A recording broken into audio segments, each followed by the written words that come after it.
जी पिता पुत्र पितात्मा के नाम पर आमीन। सर्वशक्तिमान महान परमेश्वर पिता, हम आपको धन्यवाद देते हैं, राजाओं के राजा प्रभुओं के प्रभु प्रभु यीशु मसीह, पिछले रात के लिए, आज के दिन के लिए, साम्राज्य के लिए पिता हम धन्यवाद देते हैं कि आपने अब तक हमें जीवित सुरक्षित और अचानक मरण से बचाया, हर अप्रिय घटना से, हर दुर्घटना से, हर एक्सीडेंट महामारी से बचाया, हर मरी मृत्यु की आत्मा से बचाया। आपने हमारे प्रभु फेफड़ों में जान दी है खुदावन। न जाने कितने लोग हैं जो आज का दिन न देख पाए हैं, दुनिया छोड़ दिए खुदा।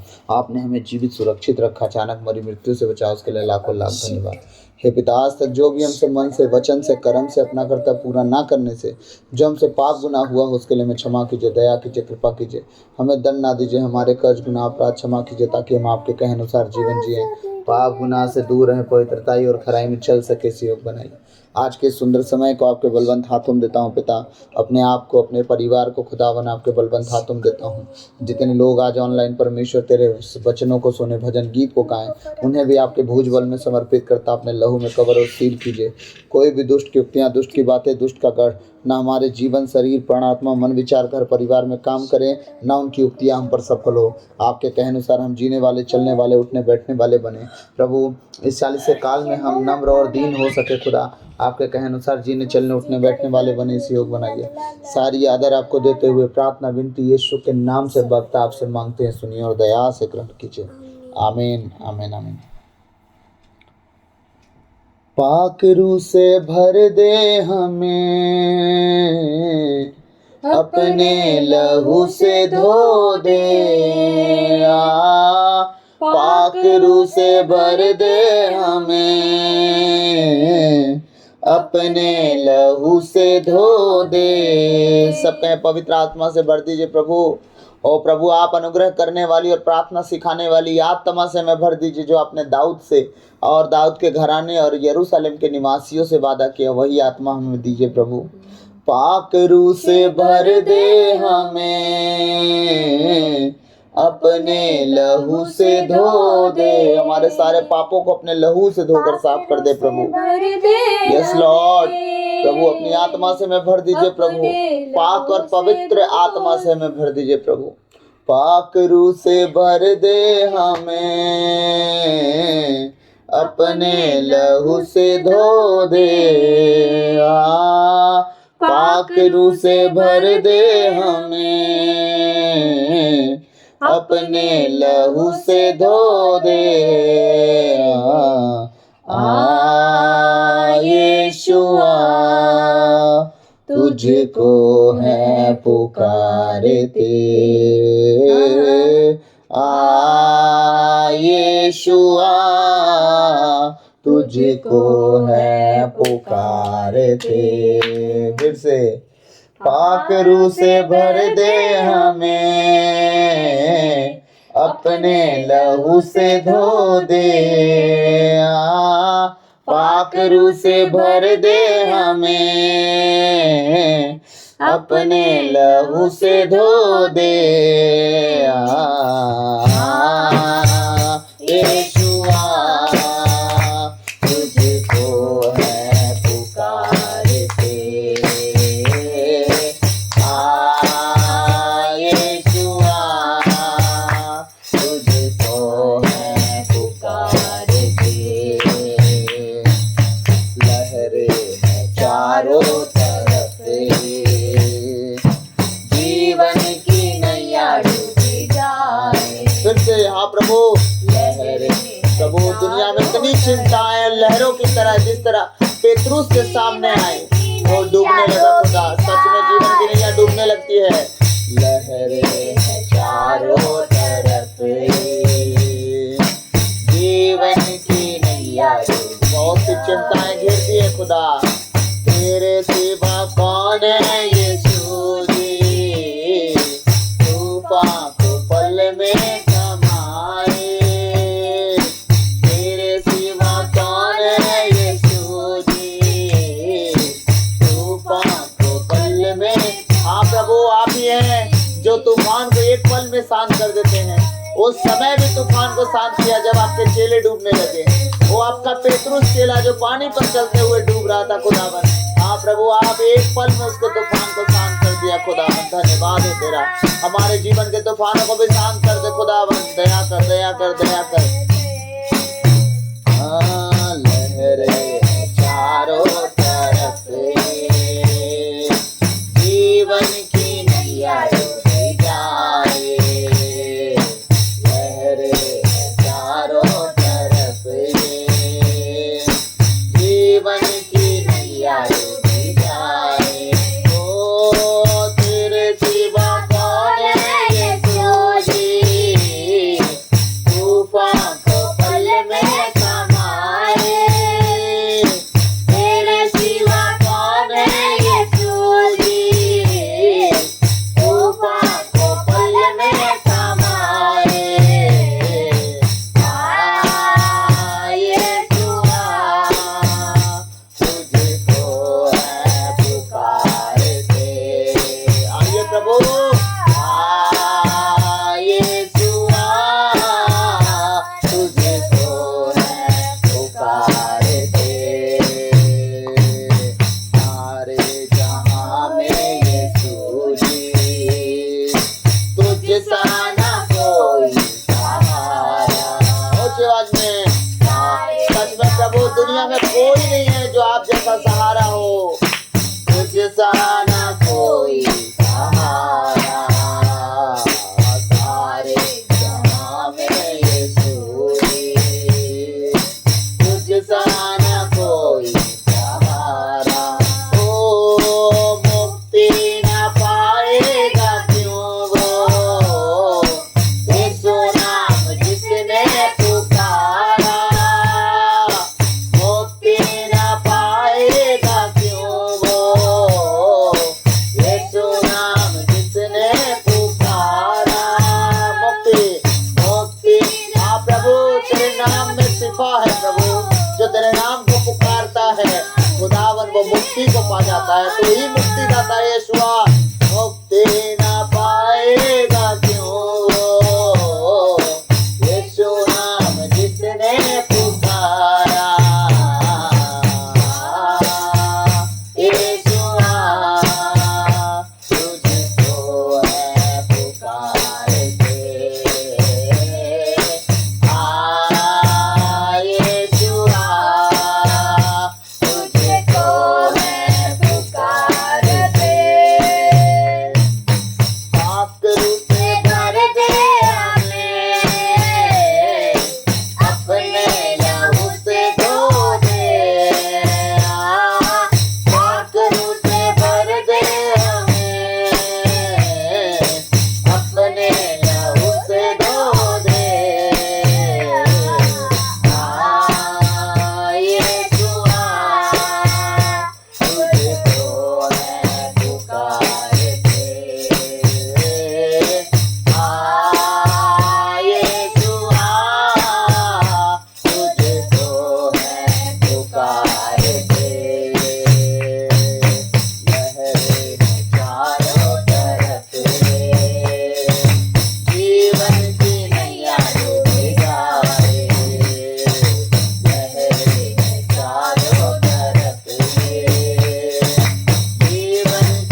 गतानुगतिक खुदावन वो ब्लड ताजा रहा खुदा तो सच में जीवित है। तेरे लहू का बहता धारा सूली से बहता ही जाए, तेरे लहू का बहता धारा सूली से बहता ही जाए। ओ हर बूंद उसकी शिफा है, हर पाप को वो मिटाए। लॉर्ड हर बूंद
बख्श दे, मुझको तू कर दे पवित्र, सारी सजा बख्श दे।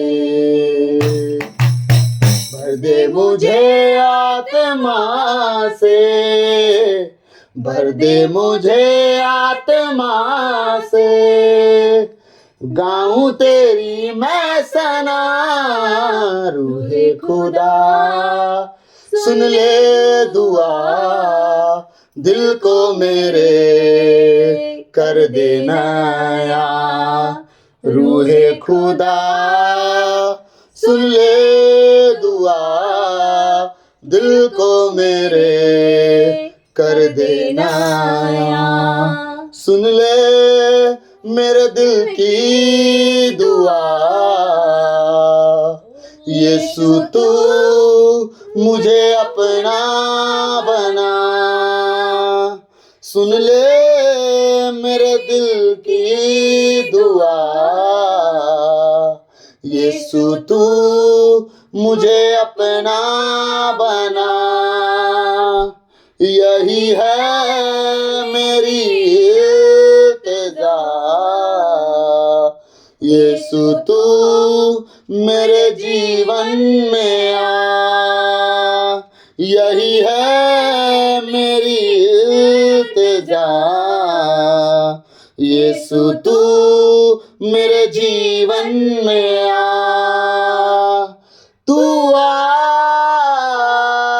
तू आ मेरे दिल में, यीशु आ। तू आ, तू आ मेरे दिल में, यीशु आ। तू आ, तू आ मेरे जीवन में, यीशु आ। तू आ, तू आ मेरे जीवन में, यीशु आ। रूआ रूआ रूआ रूआ रूआ रूआ रूआ रूआ। जैसे हिरनी पानी के लिए प्यासा मैं भी हूँ तेरे लिए। लॉर्ड, जैसे हिरनी पानी के लिए प्यासा मैं भी हूँ तेरे लिए। तुझे ढूंढता हुआ, तुझे चाहता हुआ मेरे खुदा मैं आ रहा। तुझे ढूंढता हुआ, तुझे चाहता हुआ मेरे खुदा मैं आ रहा। ले चल मुझे, ले चल मुझे, तू है जहाँ। ले चल मुझे, ले चल मुझे, ले चल मुझे, तू है जहाँ। ले चल मुझे, ले चल मुझे, ले चल मुझे तेरे सिंहासन के पास। ले चल मुझे, ले चल मुझे, ले चल मुझे तेरे सिंहासन के पास। ले चल मुझे, अपने फलों से तू मुझको सजा दे। ऐ रूहे पाक खुदा, अपने फलों से तू मुझको सजा दे। ऐ रूहे पाक खुदा, यीशु के जैसा तू मुझको बना दे।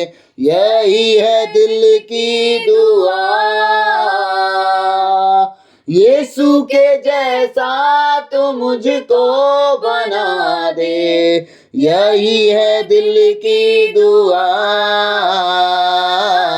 यही है मेरी दुआ। रुआ रुआ रुआ रुआ रुआ, पवित्र आत्मा को बुलाएं। रुआ रुआ रुआ, मेरी सोचों में, मेरे ख्यालों में, मेरी सोचों में, मेरे ख्यालों में तू आ। रुआ तू आ। रुआ रुआ रुआ रुआ रुआ रुआ रुआ रुआ रुआ। हाँ पवित्र आत्मा जी, हमारे सोच विचार मन में, चलने में, उठने बैठने में, हमारे बातचीत में प्रभु हम आपका स्वागत करते हैं। आप आइए प्रभु, हमें जीना चलना उठना बैठना सिखाइए, हम आपके कहे अनुसार जीने चलने उठने बैठने वाले बन सके, इस योग बनाइए। आपकी दया, आपकी कृपा, आपके अनुग्रह की दृष्टि हम पर लगी रहे, ताकि हमारा जीवन प्रभु सारा का सारा जीवन आपके कहे अनुसार होने पाए। पिता दया कीजिए, कृपा कीजिए। हो प्रभु, हमें अपना अनुग्रह दीजिए। खुदाबन, प्रार्थना सिखाने वाली आत्मा, अनुग्रह करने वाली आत्मा हम पर उंडेल दीजिए, ताकि हम आपके कहे अनुसार जीवन जिए, पाप गुनाह से दूर रहें, पवित्र खरा जीवन जी सके प्रभु। और नम्रता दीनता हमारे जीवन का हिस्सा हो प्रभु। मैं प्रार्थना करता हूँ, मेरे मुख पर पहरा बिठाइए, मेरे होठों के द्वार की रखवाली कीजिए। आज बोलने वाला मैं नहीं, वरन आप स्वयं मुझ में होकर अपने वचनों के द्वारा पिता बातचीत कीजिए, ताकि आज जितने लोग प्रभु आज आपका वचन सुने, वो 100 गुना अपने जीवन में फलों को लाएं। इस योग बनाइए। तेरी दया, तेरी कृपा हम पर लगी रहे, तेरे अनुग्रह की दृष्टि हम पर लगी रहे। यह प्रार्थना विनती यीशु मसीह के नाम से अब्बा पिता आपसे हम मांगते हैं, सुनिए और दया से ग्रहण कीजिए। आमीन आमीन आमीन। तो आइए हम प्रभु के वचन के ओर जाते हैं। मेरे साथ निकालेंगे राजाओं का पहला ग्रंथ, है ना, और 21 अध्याय का पहला वचन, दूसरा वचन, तीसरा वचन मैं आप लोग के लिए पढ़ूंगा। इसके बाद मैं वचन के आगे लेके जाऊंगा। लेकिन याद रखिएगा कि आज हम एक उपवास के विषय में देखेंगे, किस तरह का उपवास होता है। तो आज हम 2 तरह के उपवास को देखेंगे। आज एक ही अध्याय में 2 तरह के उपवास मिल जाएंगे। तो आज हम पहले शुरुआत करते हैं, पहले हिस्ट्री जानेंगे तब उपवास तक पहुंचेंगे। तो राजाओं का पहला ग्रंथ अध्याय 21 पद संख्या 1, 2, 3 पहले मैं पढ़ूंगा, फिर आपको समझाते जाऊंगा। इजरायली नाबोत की एक दागबारी थी जो समारिया के राजा आहाब के महल से लगी हुई थी। कहाँ लगी हुई थी? राजा के महल से सटी हुई थी। ठीक है, एक बारी थी, ठीक। और राजा को बारी बहुत पसंद आ गई। राजा कहता है नाबोत से कि मुझे वो बारी दे दे। मैं आप लोग को थोड़ा शॉर्टकट में समझाऊंगा, क्योंकि लॉन्ग कट में समझाऊंगा तो बहुत लंबा चला जाएगा। तो राजा कहता है नाबोत से कि नाबोत, अपनी दाख की बारी मुझे दे दे। कह रहा है दूसरा वचन, आहाब ने किसी दिन नाबोत से कहा, अपनी दाख की बारी मुझे दे दो, मैं उसे सब्जी का बाग बनाना चाहता हूँ, क्योंकि वह मेरे महल से लगी हुई है। मैं उसके बदले तुम्हें उससे अच्छी दाख बारी दे दूंगा, या यदि तू चाहे तो मैं तुम्हें उसका मूल्य चुका दूंगा। या तो तू अच्छी बारी, उससे भी अच्छी बारी ले ले, या तो मैं मूल्य चुका दूं। लेकिन ये जो था ना लड़का नाबोत, ये थोड़ा सनकी मिजाज का था। राजा को दे देना था ना यार, है राजा के अंडर में है तो मतलब पड़ोसी लोग थोड़ा घमंडी हो ही जाते हैं, क्योंकि राजा से सटा हुआ जमीन था तो उसको भी घमंड कि हम भी राजा से कम है क्या, है ना, आ गया उसके अंदर ईगो। किंतु नाबोत ने आहाब से कहा, ईश्वर यह न होने दे कि मैं आपका अपने पुरखों की विरासत दे दूं। वो कह रहा है कि ऐसा होने ना पाए परमेश्वर की दया से कि मैं अपने पुरखाओं की जमीन आपको दे दूं। मैं ऐसा नहीं कर सकता। तो राजा आहाब बहुत गुस्सा हुआ, चिंतित हुआ, और जाके चुपचाप लेट गया, सोने लगा और खाना पीना छोड़ दिया कि मुझे कोई, अब राजा के ईगो नहीं हर्ट हो जाएगा, हो जाएगा ना। अब राजा का ईगो हर्ट हो गया, मुझे कोई कैसे बोल सकता है, ठीक।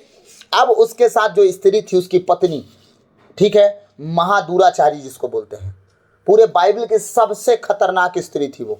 राजाओं की पत्नियों में से बाइबल कहती है, मैं नहीं कह रहा हूं। आप ये राजाओं का ग्रंथ 21-22 अध्याय पढ़ेंगे ना, तो पता चल जाएगा ये इजबेल के विषय में कि पूरे राजाओं के सबसे खतरनाक औरत थी वो, जो इतना पाप करवाई थी कि उतना पाप किसी औरत ने नहीं करवाया है राजाओं से, देश से।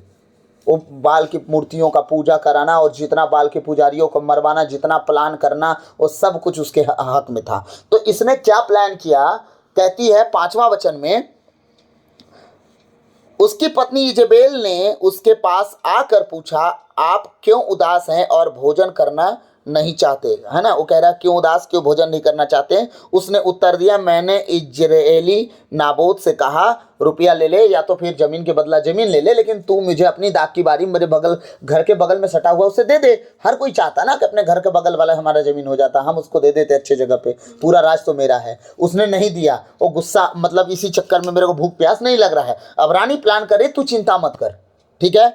इस पर उस 7वां वचन का, इस पर उसकी रानी इजेबेल ने कहा, वाह, आप इज़राइल के कैसे राजा हैं, उठकर भोजन करें और प्रसन्न हो, मैं आपको इजरायली नाबोत की दाख बारी दिलाऊंगी। वो कह रही तू कैसा राजा है, बहका रही है ना उसको।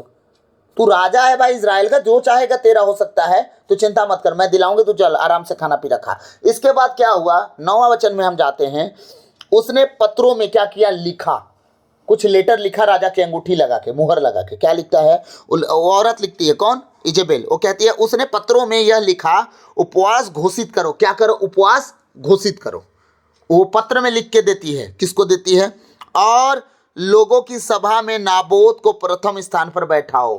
ठीक है, वो कह रही है कि लोगों की सभा में प्रथम स्थान पर किसको, नाबोत को बिठा दो।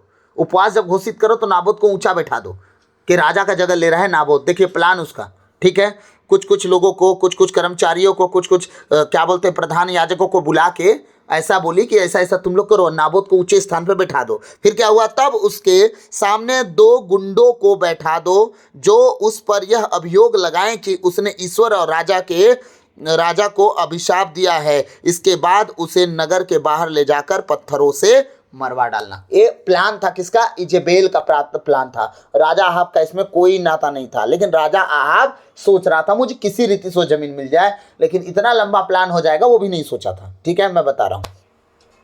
तो ये जब लेटर उन लोग को मिला तो जो गुंडों को बिठा दिए, और ये जो इजरायली नाबोत था उसको ऊंचे पर बिठा दिए। फिर इसके बाद क्या हुआ, फिर लड़ाई दंगा शुरू हो गया। 12 वचन क्या कह रहा है, थोड़ा सा हम पढ़ेंगे। उन्होंने उपवास घोषित किया और लोगों की सभा में नाबोत को प्रथम स्थान पर बैठाया। इसके बाद 13 वचन करा, इसके बाद 2 गुंडे आए, नाबोत के सामने बैठ गए और यह कहते हुए लोगों की सभा में नाबोत के विरुद्ध साक्ष्य देने लगे, नाबोत ने ईश्वर और राजा को अभिशाप दिया है। क्यों अभिशाप दिया है, कि राजा की जगह पे वो बैठ गया। ऐसा करके लोगों ने नाबोत को नगर के बाहर ले जाकर पत्थरों से मारा और वह मर गया। ठीक है, अब क्या हुआ, लोगों ने पत्थरों से मारा और वो मर गया। ठीक, अब क्या हुआ, ये सारी जमीन का जो लफड़ा था हो गया खत्म, मालिक ही मर गया। अब राजा उस जमीन को हड़प लिया इजेबेल के कहने पे। अब एंट्री होती है खुदावंद की, अब परमेश्वर की एंट्री होती है यहाँ पे, क्योंकि बेगुनाह का लहू बहाया गया, वो गुनहगार नहीं था। उपवास का नाम लेके पाप किया गया। उपवास की घोषणा करो, उसे ऊंचे जगह पे बिठाओ और उसे मार भी दो। कौन प्लान किया, इजेबेल ने। नाम क्या था, उपवास का। किसके नाम से उपवास किया जा रहा था उन दिनों में, इजराइल के परमेश्वर के। ठीक है, ये उपवास की घोषणा भी करवा रही है, अब मरवा भी रही, क्योंकि ये परमेश्वर को पसंद नहीं करती थी, बाल के देवताओं को पसंद करती थी। समझते जाइएगा। अब 15 वचन में परमेश्वर का एंट्री हो रहा है। 15 वचन देखिए, इजेबेल ने ज्यों ही सुना कि नाबोत पत्थरों में मार डाला गया है, वह अहाब से बोली, उठिए और इजरायली नाबोत की दाखबारी को अपने अधिकार में कर लीजिए। जो नाबोत दाम लेकर आपको अपनी दाखबारी नहीं देना चाहता था, वह अब जीवित नहीं रहा, वह मर चुका है। इससे अहाब को कोई फर्क नहीं पड़ा, और अहाब कभी नहीं पूछा कि आखिर नाबोत का हुआ क्या। ठीक है, वो तो सब जान गया होगा, बस जमीन मिल गई। अब आते हैं 17 वचन में। इसके बाद तिस्बी एलिय्याह को प्रभु की वाणी यह कहते हुए सुनाई पड़ी। आया ना परमेश्वर का वचन। तिस्बी एलिय्याह को पता था क्या हो रहा है, नहीं, खुदा को सब पता है क्या हो रहा है। परमेश्वर अपने दासों को, अपने भविष्यवक्ताओं को, अपने नबियों को तब भेजता है जब वो देख लेता है। नबी तो अपने घर में सूत रहा होगा, है ना। लेकिन परमेश्वर को ये बातें दिखी कि कुछ अच्छा नहीं हुआ इज़राइल में, ये तो बहुत ही घोर पाप हो गया। सामरिया में रहने वाले इज़राइल के राजा आहाब से मिलने जाओ, वह नाबोत की दाखबारी में है, वह उसे अपने अधिकार में करने के लिए वहां गया है। ठीक है, अब वो क्या कह रहा है परमेश्वर कि वो अपने अधिकार में करने के लिए गया हो दाखबारी, और तुम क्या करो, एलिय्याह को बोल रहा है तू चल जा वहां, तू चले जा। वो चला गया। अब देखिए राजा आहाब एलिय्याह को देख के क्या कहता है 20वां वचन में। 20वां वचन में आहाब एलिय्याह से कहा, मेरे शत्रु। परमेश्वर के नबियों को कौन शत्रु बोलता है भाई, देख लीजिए। पत्नी कैसा जहर भरी थी उसके अंदर। हाँ, अगर भली स्त्री होती तो नबी के अधीन बोलती रहे, तू राजा होगा अपनी जगह पे। नबी किसी के बाप से भी नहीं डरते, तू राजा होगा तो अपने अंदर होगा। दाऊद की कहानी नहीं भूलिएगा। दाऊद अपने राजगद्दी पर बैठा था, दाऊद राजा का अभिषेक पाया था, दाऊद मसा किया हुआ लड़का, 66 लड़ाई लड़ा हुआ लड़का था। ठीक है, लेकिन जब दाऊद के पास नबी आया, ठीक है, जब दाऊद के पास नबी आया, दाऊद की जब गलतियों को बताया, तो दाऊद उससे नहीं बोला कि तू राजा के सामने ऐसे कैसे बोल सकता है। दाऊद भी उस अभिषेक को पहचान गया कि जो मेरे अंदर है उसके अंदर वो जो है ना मेरे अंदर से ज़्यादा है। तब वो घुटनों पे आया, बोलता है जो बोलेगा मैं मानूंगा। खुदा जो बोलेगा। वो राजा को आंख नहीं, ये हो क्या बोलते हैं, याजक भविष्यवक्ता को आंख नहीं दिखाया। वो जान गया कि मेरे मसे से दुगना मसा उसका है, इसलिए वो डरा नहीं, सीधे आके मेरे मुंह पे बोल रहा है तू गलती किया है। लेकिन ये राजा आहाब पत्नी के बाएं लागे जनता खुटी आग गवावे, वही हाल हो गया था इसका। सबसे बुरी दुर्गति इस राजाओं में राजा आहाब किया है पूरे इज़राइल के साथ। हाँ, प्रभु का वचन करा, आहाब ने एलिय्याह से कहा, मेरे शत्रु क्या तुम फिर मेरे पास आ गए? उसने उत्तर दिया, मैं फिर आ गया हूं। ले, जैसा पूछ रहा वैसे ही बता रहा है। ठीक है, क्योंकि जो काम प्रभु की दृष्टि में बुरा है तूने वही करने का निश्चय किया है। कह रहा है जो काम प्रभु की दृष्टि में बुरा वही तूने किया है, इसलिए मैं तुम पर विपत्ति ढाऊंगा और तुम्हें मिटा दूंगा। आहाब के घराने में जितने पुरुष हैं मैं इज़राइल में से उन सब का अस्तित्व समाप्त कर दूंगा। किसके घराने के? आहाब के घराने के। सोच के देखिए एक लहू का कीमत क्या चुकाना पड़ रहा है, चाहे वे दास हों चाहे स्वतंत्र। आहाब के घराने के जो होंगे सबको मिटा दूंगा, ये परमेश्वर का वचन है। 22वां वचन कह रहा, मैंने नबाट के पुत्र यरोबाम के घराने और अहिया के पुत्र बासा के घराने के साथ जो किया है वही तुम्हारे घराने के साथ करूंगा, क्योंकि तुमने मेरा क्रोध भड़काया और इज़राइल से पाप कराया। ठीक है, यहाँ तक वचन समझ में आ गया, क्लियर हो गया। अब हम आगे आते हैं 25वें वचन पे, 27वें वचन पे। ठीक है, डायरेक्ट 27 वचन पे जाएंगे। ये सारी बातें जब घट गई, राजा आहाब को ये सारी बातें मालूम पड़ गई। ये आहाब के इतना पापी अधर्मी कोई था नहीं, इसलिए 27 वचन क्या कहता है? 25 वचन कहता है, आहाब की तरह कभी कोई नहीं हुआ जिसने जो काम प्रभु की दृष्टि में बुरा है उसे ही करने का निश्चय किया हो। जो काम परमेश्वर की दृष्टि में बुरा था बार बार वही आहाब करता था। ऐसा कोई राजा ही नहीं था। वचन कह रहा है कोई नहीं था, क्योंकि उसकी पत्नी इजेबेल ने उसे बहकाया था। लो, उसकी पत्नी, 25 वचन कह रहा है उसकी पत्नी ने उसे बहकाया था। राजा आहाब जितनी गलती किया है ऐसा कोई राजा नहीं था जो गलती किया हो, क्योंकि उसकी पत्नी उसे बहकाती थी ऐसे गुनाह करने के लिए, और अपनी पत्नी की बात में फंस गया, परमेश्वर की ओर कभी नहीं फिरना चाहा। अब 27 वचन क्या कह रहा है? आहाब ने यह शब्द सुनकर अपने वस्त्र क्या कर दिए? फाड़ डाले। क्यों फाड़ डाले? क्योंकि प्रभु ने आहाब से अभी कुछ देर पहले कुछ बात किया ना, कि मैं तेरी जाति को नष्ट कर दूंगा, तुम लोग को तबाह कर दूंगा, तुम्हारे घराने को नष्ट कर दूंगा, तुम में ऐसा कोई नहीं बचेगा, है ना। तो आहाब जब ये बातें सुना, आहाब क्या किया? अपना कपड़ा फाड़ डाला, अपने वस्त्र फाड़ लिया। और क्या कह रहा प्रभु? आहाब ने यह शब्द सुनकर अपने वस्त्र फाड़ डाले और अपने शरीर पर क्या किया? पहला नंबर वस्त्र फाड़ा। अब उसका नम्रता देखिए, वो कै गुना दीन हो रहा है ना प्रभु के सामने। पहला क्या किया? वस्त्र फाड़ा। ठीक है, दूसरा क्या किया? अपने शरीर पर टाट ओढ़ा और उपवास किया। ठीक है, टाट ओढ़ा, दूसरा, तीसरा उपवास किया, चौथा टाट के कपड़े में सोता था, चौथा नंबर। ठीक है, और उदास होकर इधर उधर टहलता था। ठीक है, उदास होकर इधर 5 गुना वो दीन बना था। कौन? राजा अहाब। इस गलती को जब एलिय्याह जाके उसके मुंह पे बोला कि सुन, तेरा शत्रु भले हूं लेकिन तेरे से डरता नहीं हूं, तेरे ही सामने आया खुदा का वचन लेके, अब तू तैयार हो जा। इतनी बुरी दशा होगी तेरी कि जिस जगह पे तू खून बहाया है उसी जगह पे कुत्ते तेरा खून चाटेंगे और तेरी पत्नी को कुत्ते खा जाएंगे। तो राजा को सारी बात एलिय्याह ने बोल दिया। वचन पढ़ लेना, ठीक है, मैं शॉर्टकट में इसीलिए पढ़ा दिया। ये सारी बातें जब राजा सुना उसको भय लग गया, क्योंकि राजा अहाब बहुत डरपोक था। वो गलती भी करता था लेकिन डरपोक भी था, ठीक है। वो सारी बात जब सुना तो वो डर गया और वो 5 गुना दीन बन गया। पहला क्या था? अपने वस्त्रों को फाड़ना। दूसरा क्या था? अपने वस्त्र टाट बना लिया, वो टाट को वस्त्र बना लिया। और तीसरा क्या था? उपवास किया। चौथा क्या था? टाट ओढ़ लिया। पांचवा दबे पांव से चलना शुरू कर दिया, इधर उधर टहलने शुरू कर दिया। उसके पांव की आवाज किसी को ना सुनाई दे, इतना धीरे धीरे चलना शुरू कर दिया, ठीक है, इधर उधर टहलता था।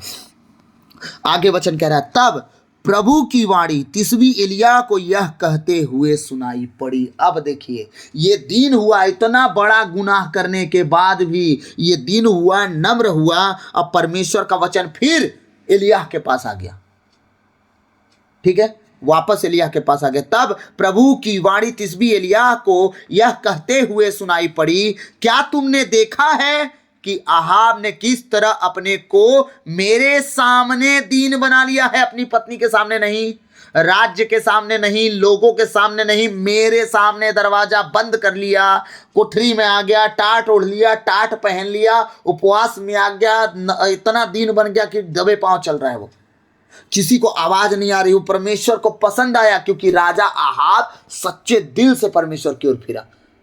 एलिय्याह की बात उसे घबरवा दिया और वो चुपचाप कोठरी बंद कर लिया और उपवास में चला गया। हमारे जीवन की गलती, गुनाह कितनों लाखों आप कर लो, लेकिन सच में अगर अपने आप को दीन बना लेते हैं ना हम, और उपवास में चले जाते हैं, मैं सच कहता हूँ, अब तो खुदा ये भी नहीं बोलता कि राख लपेटो, टाट ओढ़ के घूमो। हाँ, बस तुम्हारा वो नम्रता और दीनता वो चाहता है कि उपवास करो और मेरे साथ बने रहो, मुझसे हर बात के लिए माफ़ी मांग लो ताकि मैं तुम्हें माफ़ कर दूँ। फिर कोई याजक, कोई नबी, कोई भविष्यवक्ता, कोई परमेश्वर का जन, कोई फादर, कोई सिस्टर आएंगे, तुम्हारे सर पे हाथ रखेंगे और बोलेंगे प्रभु ने सच में तुम्हें माफ़ किया है, चिंता ना करो, प्रभु के साथ बने रहो, प्रभु तुम्हें ऊंचा उठाने जा रहा है क्योंकि तुमने अपने गुनाहों को मान लिया। क्या कह रहा है प्रभु का वचन 29वां, क्या तुमने देखा है कि अहाब ने किस तरह अपने को मेरे सामने दीन बना लिया है? चूंकि उसने अपने को मेरे सामने दीन बना लिया, कह रहा है चूंकि अपने को उसने मेरे सामने दीन बना लिया, इसलिए मैं उसके जीवन काल में उसके घराने पर विपत्ति नहीं ढाऊंगा। अभी क्या बोला था? सबको मार दूंगा, लेकिन कह रहा है जो ये किया ना, ये इसके कारण मैं इसके पूरे घर पर विपत्ति नहीं डालूंगा। अब इसके जीते जी नहीं डालूंगा, इसके बाद जरूर डालूंगा, लेकिन इसके जीते जी नहीं डालूंगा, क्योंकि बदला तो परमेश्वर लेता है। तुमने बेगुनाह का खून बहाया, वो तो लेगा बदला। लेकिन कह रहा है इस दीनता के कारण तुम्हारे जीते जी, तुम्हारे आंखों के सामने, तुम्हारे औलादों को, तुम्हारे लोगों को नहीं मारूंगा। परमेश्वर ने कहा मैं उसके पुत्र के राज्य काल में उसके घराने पर विपत्ति ढाऊंगा। किसके? अहाब के बेटा जब राजा बना ना, तब परमेश्वर का विकराल रूप आ गया और बहुत दंड दिया उन लोगों को, बहुत मारा है, बहुत बुरा पिटाए हैं सब लोग। हालेलुया, बहुत पिटाए हैं। अब जब 22 अध्याय में हम जाएंगे तो 22 अध्याय में जाएंगे तो वचन कहता है 3 वर्ष तक आराम और इजराइल के बीच कोई युद्ध नहीं हुआ। कब तक? 3 वर्ष तक। लेकिन फिर होना शुरू हो गया। अब शॉर्टकट में मैं समझाते जा रहा हूं, ठीक है। होना शुरू हो गया, परिणाम देखते जाइए, परमेश्वर ने जो कहा है वो कैसे होता है। 3 वर्ष बाद होना शुरू हो गया। फिर इजराइल का राजा या यहूदा का राजा दोनों मिलके क्या किए? प्लान किए कि चल हमारे साथ लड़ाई लड़ने। ठीक, इन लोग लड़ाई लड़ने का प्लान किए। और इसके बाद क्या हुआ? बोलते हैं कि सुन जा, क्या बोलते हैं, नबियों को बुला। नबियों को जब बुलाए तो 400 नबी आए भी ना, तो क्या कह रहे हैं? राजा का कल्याण होगा, राजा का कोई हानि नहीं होगा, राजा जो कहेगा वो सब हो जाएगा, राजा के सामने कोई नहीं टिकेगा। एक तो बैल का सिंग बना के, लोहे का सिंग बना के ले आए, बोलता है राजा इसी तरह मार लेगा। तो यहूदा का राजा जो था धर्मी था। जब 22 अध्याय पढ़ेंगे तो 22 के अध्याय का हिस्ट्री बता रहा हूं मैं। वो धर्मी था, वो बोलता है नहीं नहीं सुनना राजा अहाब, और कोई नबी नहीं है, एक ही मेरे का ये बात बोल रहे हैं सब, 400 के 400। तो कह रहा नहीं नहीं कोई और नबी नहीं है। बोलता है हाँ एक नबी है, लेकिन ना उसे मैं बिल्कुल पसंद नहीं करता। एक नबी और है लेकिन मैं उसे बिल्कुल पसंद नहीं करता। क्यों? क्योंकि वो ना मेरे हानि की बात हमेशा करता है, वो हमेशा उल्टा पुल्टा बात करता है, वो मेरे मन का बात नहीं करता। ठीक, तो बोलता है कोई नहीं, तू परेशान मत हो, तू उसे बुला तो। ठीक, तब उसे बुलाया गया। जब उसे बुलाया गया तो सारे नबी उसको जाकर हड़का रहे थे। क्या कह रहे थे? कह रहे थे, मैं 22 अध्याय का 13 वचन पढ़ूंगा। जो दूत मिकाया को बुलाने कहाँ गए? 22 का 13 ना, सॉरी, हाँ, उस दूत ने जो मिकाया को बुलाने गया था, कौन भविष्यवक्ता था? मिकाया, जो सीधा बात करता था, मुंह दिखाई, राजा का मुंह देख के बात नहीं करता था। उसने उससे कहा, किससे? मिकाया से कहा। वो दूत क्या बोलता है? देखिए, सभी नबी एक स्वर से राजा के विजय की भविष्यवाणी कर रहे हैं। आपकी भविष्यवाणी भी उनकी तरह शुभ हो। धमकी के साथ बोला जा रहा है, उनकी तरह क्या हो? शुभ हो। परंतु मिकाया ने कहा, प्रभु की शपथ, मैं तो केवल वही कहूंगा जो प्रभु मुझसे कहेगा। ठीक है, अब राजा के पास जब वो गया तो राजा कहता है, बता क्या करना चाहिए? कौन बोल रहा है? यूदा का राजा। क्या हम लड़ाई जीतेंगे? बोलता है हाँ बिल्कुल जीतेंगे। आपके नबियों ने तो बताया होगा ना आपको, आप जीतेंगे, जरूर जीतेंगे। तो आहाब कहता है, क्या मुझे दिन भर तुझे परमेश्वर की शपथ दिलानी पड़ेगी? क्या मैं शपथ दिलाऊंगा तभी तू सच बोलेगा? हाँ, जब वो शपथ दिलाने की बात किया तब मिकाया ने सारी बातें खोल दी। बोलता है, निश्चय तुम हार जाओगे, सीधे भागो अपने अपने घर, लड़ाई लड़ने मत जाना। लेकिन ये लोग माने नहीं। क्या बोलता है राजा आहाब? बोलता है कि मैं बोला था ना तुझसे, यूदा के राजा से बोलता है, मैं बोला था ना, ये मेरी बात नहीं मानेगा, मेरे खिलाफ टेढ़ा ही बात बोलता है। फिर क्या हुआ? राजा भेष बदल के गया। राजा आहाब एक सेनापति के वेश में गया। ठीक, और राजा आहाब के जगह पे यूदा के राजा को राजा बना दिया वो, कि मेरा जगह तू ले, कि इजराइल का राजा तू रहेगा और मैं सेनापति के वेश में लड़ूंगा, हम दोनों लड़ाई करते हैं। जब लड़ाई करने लगे वो लोग, अचानक एक तीरंदाज यूं ही तीर चलाया और राजा आहाब के छाती को बेध दिया वो तीर। और जब राजा जो क्या बोलते हैं, इजराइल का राजा आहाब का जगह लेकर बैठा था यूदा का राजा, सारे लोगों ने क्या कहा था? सिर्फ राजा को ही घेरना। तो जो वीर सुरमा थे उनमें के, जो उनके दुश्मन थे वीर सुरमा, राजा आहाब को समझ के यूदा के राजा के पीछे पड़ गए। राजा यूदा, जो राजा था यूदा का, वो गुहार मार के भागना शुरू कर दिया। तब वो लोग जान गए कि राजा आहाब नहीं है, वो लोग उसको छोड़ दिए। सोचिए, परमेश्वर का भय उस राजा के अंदर था, इसलिए वो बच भी गया।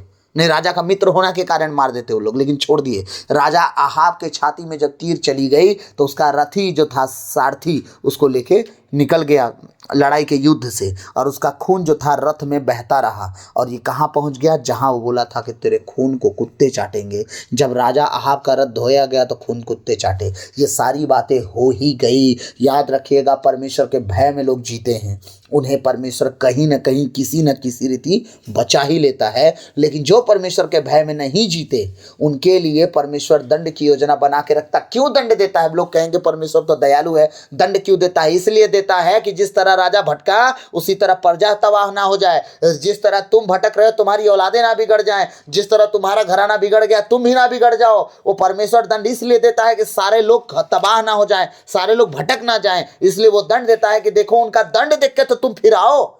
इसलिए पुराने विधान को आप जब पढ़ेंगे तो उन दिनों में जब लोग मूर्ति पूजा व्यभिचार में फंसते थे तो परमेश्वर क्या करते थे? इन्हें पत्थरों से मार दो, ढेर लगा दो, ताकि जब तुम्हारे घराने के लोग पूछे कि पत्थर किस चीज का है, उन्हें कहानी बताना अपने बच्चों को कि परमेश्वर के खिलाफ जाने के कारण इन्हें मार दिया गया है। तो जाना मत, नहीं तुम भी मार दिए जाओगे। उन दिनों में ऑन द स्पॉट सजा होता था। कितना टाइम लगा राजा आहाब को मारने? मात्र 3 साल। कहां गया उसका उपवास? कहां गया पश्चाताप? क्या उम्र बढ़ी उसकी? 3 साल में निपट गया। हम पढ़े ना 22 अध्याय का पहला वचन, 3 साल में निपट गया। तो ये परमेश्वर है, एक तरफ घोषणा करवा रही है वो है उपवास का नाम लेके उल्टा पुल्टा, दूसरे तरफ उपवास किया, देखिए बख्श दिया गया। लेकिन 3 साल तक अपना अगर जीवन सही रखा होता, परमेश्वर का मन बदल जाता है। क्योंकि बहुतों जगहों पे परमेश्वर का मन कौन बदल सकता है? सच में मनुष्य बदले हैं। मूसा बदला है परमेश्वर का मन, हाँ, उसी का चेला यहोशू, हाँ, वो भी बदला है। होशेया जिसको बोलते हैं, वो बदला है। कैसे? परमेश्वर से वो प्रार्थना किया, सूरज आज नहीं ढलेगा तो नहीं ढला, पृथ्वी घूमना रुक गई। क्यों? वो परमेश्वर से बात मनवा लिए। परमेश्वर से बात मनवाए। देखिए, सदोम गोमोरा नाश होने वाला था, अब्राहम की बात परमेश्वर मान गए। हाँ, 5 जन भी होंगे तो नहीं नाश करूंगा। कहाँ थे 5 जन? 4 जन न थे? 2 बेटी, बहू, पति और पत्नी, 4 जन। बेटा दामाद आबे नहीं किए, दामाद लोग जो दोनों थे एंगेजमेंट हुआ था लोट की बेटियों से, वो लोग नहीं आए, सबका नाश हो गया। ये है परमेश्वर, मनुष्यों की बात मानता है, इसीलिए तो वो अपना मित्र कहा, अपने भाई कहा, अपने संगी कहा, अपना बेटा बनाया, अपना दोस्त कहा, अपना मित्र कहा। वो क्यों कहा? इसीलिए क्योंकि हमसे वो प्रेम करता है। लेकिन अगर सही रीति से हम पश्चाताप में बने रहे और कर्म ना करें तो क्या आपको लगता है इजेबेल ने वो पाप नहीं करवाया राजा आपसे? क्या मूर्ति पूजा बंद हो गया? क्या राजा आप मूर्ति पूजा नहीं किया होगा पश्चाताप के बाद? सब किए, इसीलिए तो मार डाले गए दोनों के दोनों। तो प्रभु आज के इन वचनों के द्वारा हम सबको आशीष दे। मैं आप सबसे आशा करूंगा कि अपना पश्चाताप इस 40 काल में इतना मजबूत कर लीजिए कि खुदा अगर हानि की भी सोचे हो हमारी गलतियों के कारण तो वो अपना मन बदल ले। आमीन। God bless you all. प्रभु आप सबको बताए से आशीष दे। सबको जय यीशु।